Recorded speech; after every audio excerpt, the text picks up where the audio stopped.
In the very beginning, there was a little dog in a big city. He had brown fur and brown eyes and no name. The city was loud and frightening. It was busy with cars and trucks and buses. At night, there were rats and cats and other bigger, meaner dogs. The puppy roamed on his own. He was never lost, because in order to be lost, you must first have a home. He spent his days searching for something to eat and somewhere to be safe. One cold wintry evening, the little dog explored a dark alley. He turned a corner and discovered the loading bay of an abandoned biscuit factory. It was dirty and dusty and dotted with dried droppings. But against a brick wall, there was a neat shelter constructed from stacked boxes. An amber glow flickered inside. The little dog sniffed the air and cautiously followed his nose. Something stirred in the shelter. There was a shift of shadows and a figure stepped out. The little dog backed away at the sight of an old man with matted grey hair and a wild silver beard. He wore a tattered coat and fingerless gloves. He had a leftward lean and a limp.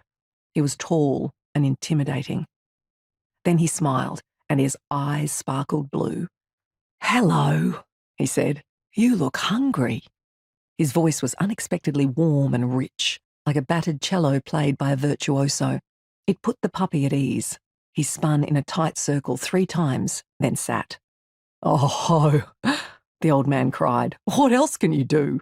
I wonder." He drew a circle with his hand, and the little dog rolled over. "Bravo!" Then he held out his palm and lifted it. The little dog stood on his hind legs. The old man nodded and raised his eyebrows, surprised and impressed. "Very good. Now, watch this."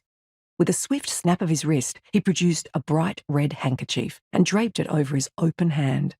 Slowly, he lifted the red handkerchief and with a flourish revealed a can of food, seemingly out of thin air. It was beef and potato stew. He clicked his fingers and a dented spoon appeared.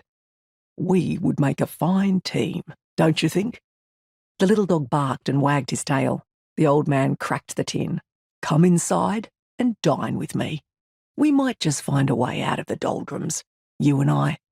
The little dog followed him in, and the rest, as they say, is mystery.